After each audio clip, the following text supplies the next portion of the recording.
This episode begins with Kiteman looking for shot glasses in the storage room. There he meets his girlfriend Golden Glider, and together they role-play as he flirts dirty with her. She plays on as he submits himself to her. Just as they try to go deeper, they are surprised to find Six-Pack behind a barrel beating his wood as he overhears them flirting. Kiteman is disappointed and reminds him of boundaries, but Golden Glider on the other hand doesn't take it easy on him as she beats him repeatedly for intruding their privacy. Well, before Six-Pack leaves, he mocks the couple, telling them to get their pickup line straight in case of next time. Well, as he leaves, they continue on their joyride.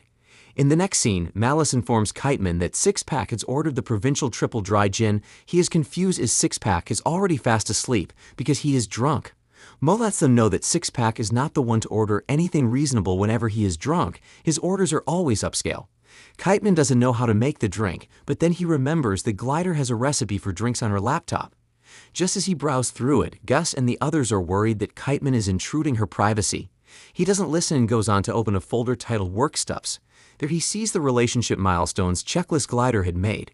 He panics when he sees that couples should be living together after a year, but he and Glider have dated past 14 months. The crew mocks him for not living up to the milestone, but Bane lets him know that open communication is the key and that he should wait to speak with Glider about it. While the others protest, Golden Glider walks in. They suddenly stop talking and stare directly at her soul. Glider is afraid, thinking they are plotting to kill her. Just then, Kiteman walks up to her. He proposes that they move in together. She finds it romantic, but then sees the work folder, so she declines. The crew laughs at Kiteman after he is rejected. He goes inside to discuss with Glider, but she claims she is super busy and can't talk. Kiteman is confused because he did exactly what her spreadsheet wanted. Malice tells him maybe Glider doesn't want to move in with him. The rest of the crew continues by saying that nobody wants to move in with someone they are more powerful than. Kiteman begins to have different thoughts running through his head. Just then, the crew rushes out to go check the new Villigan restaurant opened across the street. Glider is surprised at how they are able to put it up overnight. Now all their customers are trooping over there. Kiteman thinks it's not totally a bad idea, but Glider complains that Villigans will put them out of business just as they did to some other restaurants. Bane then decides to go do some recon at the place. After a few hours, Bane still hasn't returned. Just then a worker from Villigan brings them a complimentary gift. Seeing him dressed up as the Riddler, Noonan explains that Villigan is villain-themed and not necessarily for villains. They see a welcome message from the owner of Villigan with a 3-day spa pass. Glider feels it is a setup, but Kiteman welcomes the idea. He tells her that a couple spa date won't be a bad idea, as they will get to rub things down and talk about her spreadsheet, but she instantly declines, proposing to bring Malice and the girls to the spa instead. Kiteman has no other option but to agree. They give out a fake hug and kiss, and that is when he realizes that she doesn't want anything to do with him anymore. But Scene slaps him out of his imagination. He gives him a solution to the problem, saying that women can't resist when a big problem is solved, and Villigan is a big problem.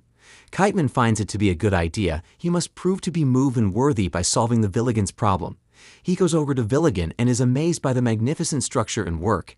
It is the perfect homage to all the great villains. He is surprised to see all his friends fitting in at Villigan already. Just then he sees Bane, who is already a worker at Villigan. He explains how he got to start working because his imposter wasn't doing the required duties as a waiter. He decides to take up the job and show him how it's done, so his reputation doesn't get ruined. Kiteman is eager to see his imposter, but he is told that there isn't a fake Kiteman. Who wants to have Kiteman as a role model? Meanwhile, at the spa, the girls have a talk about Kiteman. Fables talks about dumping Kiteman, but Glitter tells her she doesn't want to dump him. Fables is surprised because her spreadsheet literally says if it's not time to move in, it's time to move on. Glitter clears the air, saying she made the spreadsheet even before she got engaged to Kiteman. She does want to move in with him, but she is just afraid she might end up killing him. She can't control her powers when she is emotional, so Kiteman is bound to turn into a pool of blood. Just then, Malice finds out that the spa is owned by Villigan Company. Just then things get bloody. As Fable's head is ripped off, the alarm trips off and some women come out to attack the trio. Meanwhile, Kiteman heads back to the bar. He tells Noonan that he doesn't know how to stop the Villigans and might lose his girlfriend. Noonan advises him to kill the manager. Just then Kiteman makes a confession. He tells Noonan that he hasn't killed anyone before. Noonan warns him that he might lose his girl if he decides to play friendly. Kiteman then decides to kill for his girl. Noonan shows him his weapons category, but a secret weapon catches Kiteman's eyes. A discreet lips moisturizer that could also be used as a gun. The scene switches to Glider and the girls as Glider uses her massage towel to brutally massacre the women after them. Malice joins in the fight as she orders her cat to attack the women also and save Fable's head. While skillfully enjoying her massacre, Glider talks about how sweet Kite Man is. She feels she is hurting him and needs to stop doing what she is doing, just as they had taken out everyone in the room. A very muscular woman comes in ready to attack the girls. Meanwhile, Kite Man goes back to Villigan's in search of the manager. He is met by a cute little girl who offers him a drink. Just as the girl insults him for being a virgin, he seeks to see her parents but then realizes that she isn't actually a cute girl but a 47-year-old woman with a deep voice. She is Baby Doll, Villigan's manager. She tells him about her plans to destroy Noonan's for good. Kite Man is left depressed, but he is consoled by Mo and Gus. He wishes that Villigan's never opened because they literally had everything that money could buy. Just then, he thinks of a brilliant idea. To beat Villigan's, they need to focus on the things they can't buy. Like good old-fashioned creativity and community engagement, he goes back to tell Noonan of his new plan. He plans on doing a theme night every night. He has planned different themes for each night. Noonan questions the possibility of putting out the word to people, but Kite Man already has a marketing strategy, which involves putting out a giant marquee. Just as he goes out, he sees all his ideas being put out in front of the Villigans. He is surprised to know how Baby Doll stole all his ideas in just seconds. Noonan tells him that there is a recording device in the gift basket. Just as he goes to check it out, we find out that there is a bomb as it causes a major explosion. Meanwhile, Golden Glider gets into it with a muscular woman and her goons. She manages to massacre some of them, but they are just too strong for her, as she is captured with a long ponytail. With the girls captured, a large screen showing Baby Doll on the other side is displayed. We get to find out that she spearheaded the whole attack. Glider recognizes her to be the former child star of a stupid sitcom. Baby Doll tells her that no amount of fight will save her or her precious bar. Glider becomes angry. She lets Baby Doll know that she won't let anybody end their dreams of turning Noonan's into a successful local bar. When she mentions her boyfriend, Baby Doll lets her know that Kite Man is dead as she explodes his bar. Glider trembles as she becomes extremely emotional. She goes into her power mode. Glider unleashes her full power as she destroys everyone and everything in the room. Meanwhile, we get to find out that Kite Man is alive as he reacted quickly by throwing the bomb towards Villigan's and destroying their restaurant in the process. Baby Doll comes out furious. She attacks him for causing damage to her restaurant, but Kite Man refuses to attack back because he assumes her to be a child. Baby Doll continues by saying Noonan's must be destroyed just like his girlfriend Glider. Kite Man is filled with rage when he hears that something terrible has happened to Glider. He can't hold his rage in anymore and proceeds to attack her. Gus and Mo return back to the bar to see Kite Man depressed. Just then Glider walks into the bar, and they hurriedly hug themselves with emotions rushing. She lets Kite Man know that she wants to move in with him and is just afraid she will kill him, but Kite Man tells her that he'd rather be killed by her than be alive with anyone else. Glider proposes to him as they kiss. Meanwhile, Bane is fired by Baby Doll and he swears never to go back to Villigan's again. Kite Man then shows Glider and the crew a video of him brutally punching Baby Doll while she calls him Daddy. In the next scene, while two truck drivers are listening on the radio about the Noonan's cat rampage, Golden Glider suddenly appears as she attacks them. While trying to retaliate, one of them goes out to stop her, but she manages to beat him up. Unfortunately, she is trapped and about to be crushed by the truck. Luckily, Kite Man comes to the rescue as he punches the driver real hard, losing control of the steering. With the truck moving towards doom, Bane appears and is able to park the truck to safety. We find out that they had just hijacked the truck to collect new pieces of furniture and equipment for their home. Just as they are moving the new items to their new home, Bane is forced to help despite wanting to use the toilet. Glider tells Kite Man to get rid of Noonan's old wallpaper. When he tries to object, Glider gives him a stern look and he rethinks his answer. She is so happy to finally have a new home and a whole new start with her boyfriend Kite Man. Just as Kite Man admires the pictures on the wall, he feels as lopsided as Glider didn't put out any picture from her childhood. She lets him know that he doesn't have any pictures of her being a baby or her family's. When Kite Man tries to stress the issue, she yells that she doesn't have any pictures. Kite Man tells her that whenever he brings up a topic about her family, she always tries to change the subject.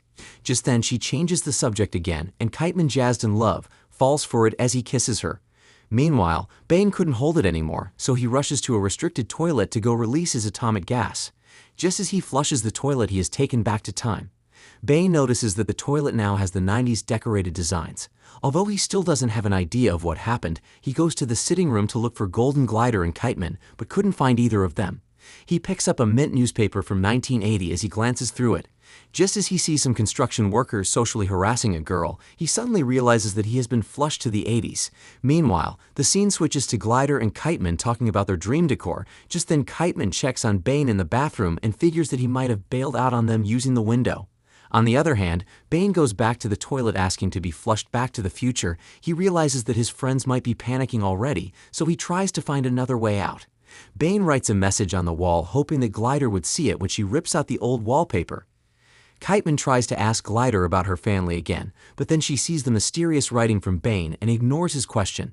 Kiteman is fed up and decides to go make his investigations about Glider's family. He goes on to meet Glider's brother, Captain Cold. He informs him that he just recently moved in with Glider and just needs one of her childhood pictures to add at his gallery wall. Captain Cold goes on to give him a picture of Glider and her father. Kiteman is surprised to find out that they went to Noonan's as kids, and her father even died in Noonan's that day. He is shocked because they are living above a bar where his girlfriend's parent died. Captain Cold tells him to talk to Glider about it, but then warns him that she is really sensitive when the topic is brought on. Meanwhile, Bane goes around the street looking for cell bars as he is out of service. After observing how things are being run in the 80s, he comes to a realization that the 80s is a minefield of irresponsibility and certain deaths, but yeah, he loves it. Bane goes over to Noonan Bar, where he sees the Duffers brothers very much alive. He goes over to meet Noonan. He tells him he is from the future, and he uses the portal potty to transport himself to the 80s. Noonan secretly tells him that the only way to get back to the future is to take a piss in the portal potty. He warns him not to change anything or he might mess up the future. Bane promises not to do anything stupid, but then instantly falls in love with a woman performing karaoke. When a housefly tries to disturb him, he smashes the fly, causing a big hole in the restaurant. Unfortunately, the same hole appears in the future and causes commotion in the bar. Golden Glider gets to see the childhood picture Kiteman had put up. She is furious that Kiteman had gone to see her brother, even when she warned him not to. He tells her that there is no way they could live together, and he doesn't know a single detail about her. He mentions her parents' death, and she becomes really emotional. She goes on to tell him about how her parents were killed. They'd come to Noonan's bar when she was just 12. Her parents always argued all the time and caused a scene wherever they went. She tried stopping them from fighting, but they continued, ignoring her. She became really emotional, and for the first time she used her powers. Unfortunately, her parents were on the receiving end. She had killed her parents, and that is why she always avoided questions relating to them. Kiteman tries to console her, saying she was just a kid and she didn't mean to kill her parents. He tells her that buying Noonan's won't actually erase the shitty memories. Glider becomes furious and regrets moving in with him. Meanwhile, back in the past, a woman tried to seduce Bane. She even placed his head between her breasts, but his mind is already focused on the karaoke woman. She is identified to be Rebecca Chen. Although Bane is warned that she is married, he still goes on to compliment her voice as they get along. We get to find out that she is actually Golden Glider's mother. When little Lisa approaches Bane, he realizes that she is Golden Glider and goes on to appear in her photograph. Kiteman sees this as it reflects in the future. He quickly figures out that Bane is trapped in the past on the same day that Glider killed her parents. Just as Bane talks to Rebecca, Kiteman appears. He goes on to tell Bane that he came back to the past to stop Glider from killing her parents, thus healing her lifelong trauma and saving their relationship. Bane isn't pleased that Golden Glider is going to kill the hot woman he had just fallen in love with. He promised to help since it will mean taking out her husband, who was an obstacle to the love of his life. In the future, Captain Cold goes over to visit his sister Golden Glider. He lies to her that Kiteman had told him to move in with them, but she doesn't believe him and orders him to leave. Just as she looks around for Kiteman, she sees his message on the wall, indicating that he had gone back to the past to save her from killing her parents. Captain Cold laughs at his stupidity, saying he is going to kill himself, or better still, Glider will. Glider then decides to go back in time to save her boyfriend. She arrives at the exact moment her parents started arguing. Just as her father pushes her mom, a little Glider unleashes her powers. Although Kiteman tries to calm her down, she bursts out of control. Golden Glider from the future manages to save Kiteman as little Glider destroys everyone in the bar. After the massacre, Kiteman is disappointed that he wasn't able to stop the event, but Glider tells him that she no longer cares about her shitty past. All she cares about right now is the present, with him totally involved.